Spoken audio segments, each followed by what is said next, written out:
Hello guys, challenge শেষ হয়েছে।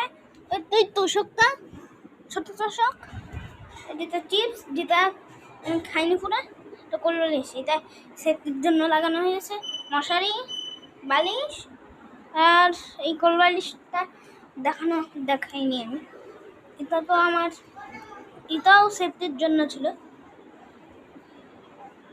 এরা কি সব উল্টো উল্টো করে আছে, তো এইখানে জিয়ানো চলে গিয়েছে।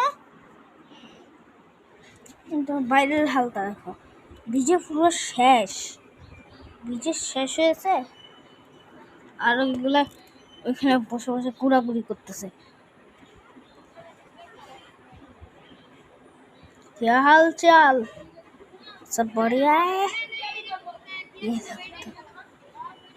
আরে এটা তো ঝগড়া করতেছে, ঝগড়া ঝগড়া পায়ে কাটতে।